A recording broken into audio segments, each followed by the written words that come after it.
Welcome back to The Recap, the video podcast ministry of First Baptist Kettering, where we discuss topics such as our values, our vision as a church, and our sermon content from week to week. Our goal is to present content that invites people to be transformed by Jesus.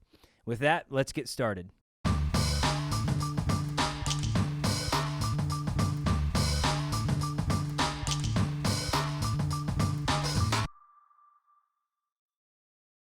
Hey guys, so glad to have you back this week. I know we've got some folks that are tuning in for the first time. We've had some folks express interest.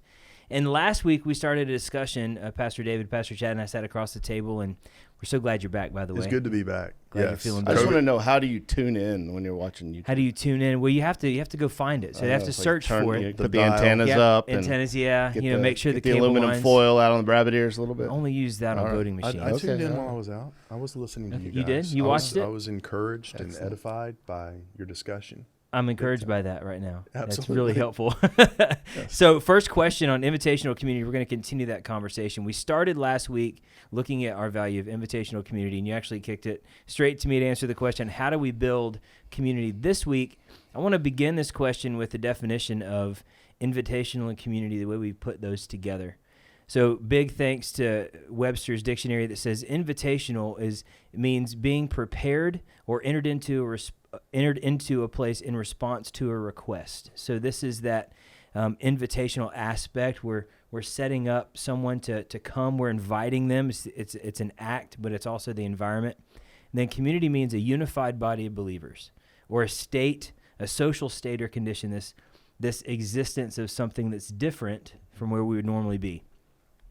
So our desire here, our definition of that as a church, an invitational community, is that we want to create a welcoming environment where we invite people to connect to a community of believers. So we're using those words inside the church framework. So here's my question for both of you, for us to discuss. How have we done as a staff and later as a church as a whole in embracing this value of invitational community in reality? It's something that we want to do, but how has that gone for us so far? Well, I'll start. I mean, we exist. The church at Eastmont, a campus of FBK, exists because I think FBK has that mindset. Mm-hmm. I think as a church plant, our goal is to reproduce that. It's to have an invitational community that is thinking about others, that's thinking outward, not inward. And most recently, I had COVID for a couple of weeks. We struggled through that, and we're better now. But prior to getting COVID, we had opened the bottom wing. We had started refurbishing that bottom wing for the sole purpose of partnering with a community outreach called Shoes for the Shoeless. And we are already seeing, I was telling you guys the story today about what happened this morning with a family that is new to the community, that it's not just about putting new shoes and socks on this family. It was about sharing the gospel, inviting them to be transformed by Jesus. So that just fills me with joy. Having a partner that's sharing space with us over in Riverside, 10 minutes from here. We're at the Sugar Creek campus here, but man, we're seeing it happen. Yeah. We're seeing it happen. So that's one practical way that we are inviting others to be transformed by Jesus at Eastmont. So it's a setting that's inviting, and we're creating those opportunities for folks to connect. Chad, how about it? Yeah, there's that old cliche that people don't really care how much you know until they know how much you care. And we're talking about how we open up doors for the gospel to be shared. To me, it's about being an inviting person, right? So before I'm going to be able to really share the gospel with somebody, it's almost as if I have to open up a portion of my life or my own heart and welcome them in to conversation or welcome them into a facility. And, all of those things are important. Like in our buildings, you mentioned using our buildings, we want to have good signage, which we're still working on doing. But more important than even signage is having welcoming people at the doors to when people come up to feel welcomed, right? To feel greeted and appreciated and help them get where they need to go. But I think having an invitational community then is not only, having the right facility, but having the right heart, having the right mentality of looking and being intentional about looking for people to invite in and how can we make them feel welcome and connected. I think there's parts of that we do well. And there's parts of that we have a long way to go on. And there's a lot of ways you approach fixing that or improving that. But COVID certainly has made that even more difficult. Hard. But I think that's something that we want to be. That's a aspirational goal that we do okay at, but we're working on it really hard. I think one of the neat things, I'm looking at our wet cement handout that we had 5 years ago when we went through our FBK 2020 vision. Obviously 2020 was a little bit of a dumpster fire when it comes to how we were able to do things and everything else. Right. As a church, we really wrestle. We've seen some new technologies. Things we're doing now are a reflection of how we had to move. But one of the things that we said is we had 3 action steps inside this particular value. We will encourage every member to invite guests every week. I think we do that. Maybe not as direct as that. It's kind of a, hey, we would want you to do that regularly. And then the other one was we will implement and communicate a clear path from invitation to connection. But what I love so much is where we've come from in 5 years. It's less about the place, the campus. We have 2 now, right? Mm-hmm. I don't think we saw that coming back then. But the neat thing about this is we're not just inviting someone to a place, we're inviting people to Jesus, right? That's what we want to do, and have them connect in community, not around a building, but around the person of Jesus and his finished work on the cross and the empty tomb, and then join a community as a body of believers, whether that's here at Sugar Creek, at Eastmont, or at any other church that we send them out to. We've been able to do that in a number of ways over the past 5 years.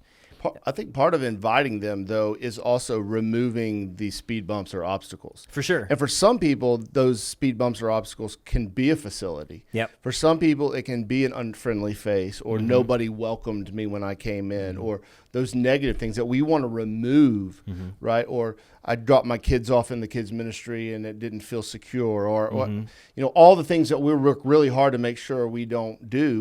I once heard somebody say, the gospel is offensive, right? It's a stumbling block to those who are perishing. Right. So let the gospel be the offensive part of your Sunday morning or your life. Right. Don't let your other things be an obstacle. Right, for sure. Right. You're going to have a hard enough time. Right. You're going to have a hard enough time, sharing the gospel and the Spirit penetrate their hearts. Don't let your life or your actions or your words or your facility or anything else add additional barriers. Right, we don't need to put other roadblocks in front of folks. So as we look ahead, we've talked about last year and how we got to 2020 and we're like, okay, Lord, this is supposed to be the pinnacle year, the wrapping up of this 5-year vision, and we're kind of revisiting how we're going to move past 2020. What has to be done to continue to create invitational community as we look ahead coming out of where we have been? Well, one of the things that we're doing is we're putting an emphasis on perhaps we should have done this first, right? When you launch, you always go, I wish we would have done this better, right? Mm-hmm. But we're launching 2 new on-campus groups and we're launching 2 off-campus groups. Yeah. And that is certainly a place that that removes obstacles, that gives our members an opportunity to be invitational, so to speak. So I would say that's one practical way. I've missed that. We haven't had as much of that. That's another roadblock, another obstacle because of the pandemic. We haven't seen as much. I mean, the Zoom things didn't work. I mean, that they did for a season, just really short period season, of time. Right. But people were missing this, right? Community. They were missing it. I remember the first time we sat down as a community group in the same room together after being online for so long. It was weird. Like, okay, I know and you. Refreshing. It was refreshing and it felt like new. Oh, we're starting again. This is pretty awesome. So yeah, I like that right meeting in person. Continue. I'm sorry about that. No, that is just something that we're doing. We're excited about for the same reasons you were excited about it when you got together with your small group again after being separated for a few months. So we're excited about that. We made a big announcement this past Sunday about that. Hey, get involved, get plugged in. And there's a lot of folks who have recently expressed interest in it. That's awesome. What would you say to that, Chad? Yeah, I agree. I think groups is a great way to do it. I think that's kind of a corporate approach, what we're doing corporately. I think also there's an individual approach. Yep. That, for me, as I look at my life as an invitation to knowing Christ, right? Because Paul says, imitate me as I imitate Christ. Right. That I want to be a person of prayer.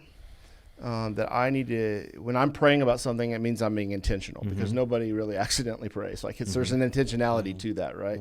So when I've got people on my heart or in my neighborhood or in my family or whoever that I'm praying for, it then moves me to be more invitational in the sharing of the gospel. And so we're going to try to roll some things out this fall around the initiative of praying for lost people and praying for people that need to know the gospel, need to know Jesus.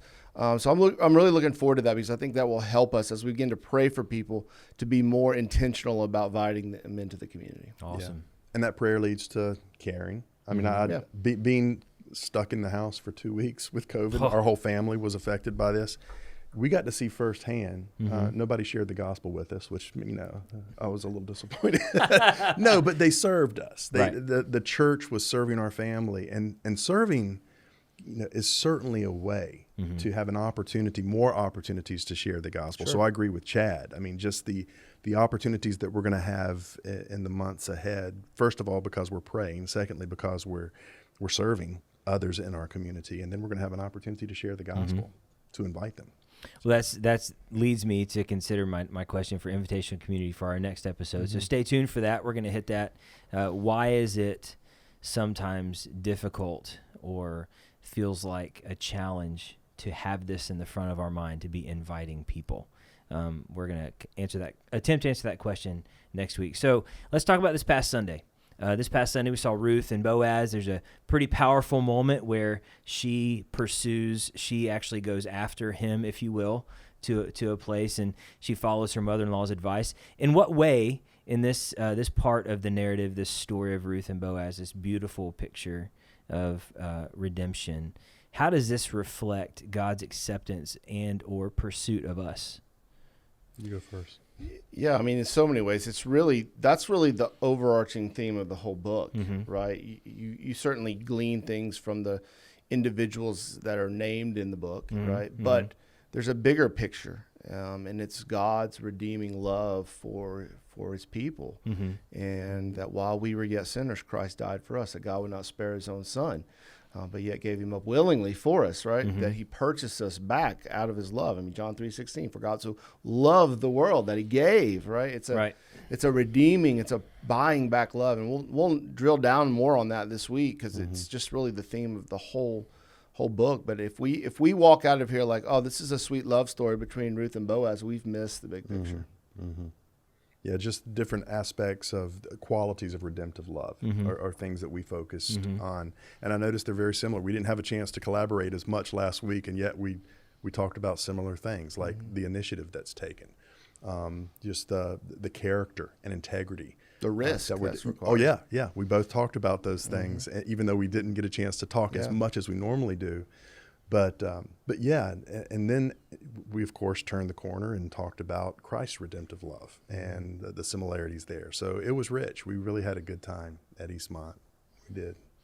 So if you see the overarching theme of the book of Ruth about redemption and this powerful pursuit, right? This offering and God's work for us, and this is a picture of that. Boaz is a type of Christ. You mentioned that in your sermon, so did you. God's also a God of grace. We see that for sure in his pursuit, but he also has he expects us to do some stuff as well, right? There's this relationship between creator and creation, this God versus his people. How does Boaz provide for Ruth, leading her to see his continued protection? Like this, he sends her out after this engagement on the threshing floor where they're at. Like, how does this? What do you see there? He sends her back to her mother-in-law with something. Yeah, and I focused on one of our measures, being generous givers. We see the generosity of Boaz. And really, we see it carried over. I don't want to steal the thunder of where we're heading next week, but we see that carried over into his response and how he approaches the first in line, right. The Redeemer that really is first in line for her. So there's a carryover into his reaction or response to her request. Yes, right. Yes. So, but yeah, I think we're going to see more of that this Sunday, but the initiative that was taken both on Ruth's part and the initiative that he took and his response to her, is really good. Very, big, powerful story of protection there for him and with her. Even before this coming Sunday, we're going to get to that in just a second. What do we have to look forward to this coming Sunday? Chad, any thoughts on Boaz intentionality with her?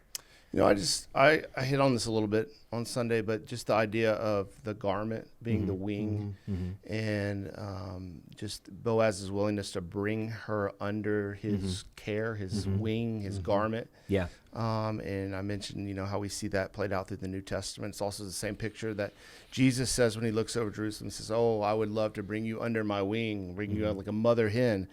Cares for her chicks, provides protection and love and care and substance and all those things for the babies. That's how Jesus views his children. It's like, I desire to bring you under my wing, under my care. So I just think about the way that Boaz wanted more than just to love Ruth. He wanted to care for who she was and the future of who she was, which ultimately leads us to Jesus. Yeah. And the word, I don't know if I pronounced it right, but the Hebrew word manuka, which I think I probably just slaughtered that word. You are a Hebrew scholar. But yeah, good job. Right. But it's more than just rest, the typical idea of rest. It's safety, it's security. It's a home that Naomi wanted her to have, right? The security that a husband can provide her. Permanence. And I ended with what you see at the end, verse 18. I think just that beautiful picture of Ruth relaying the story back to Naomi, and Naomi saying he's not going to rest till it's done, until today. he carries through. Yeah. Right, it'll happen today. And so it's like you see this. Okay, this is Urgency. anticipation, right, of what's getting ready to happen. But he's going to follow through, and he's going to be pursuing that rest for you as well. And so that was a really cool picture, I thought, in verse 18, the way that passage ended, looking forward to chapter 4. So all of this stuff we're talking about, I see our faces lighting up when we speak of this this protection, this caring, this welcoming in.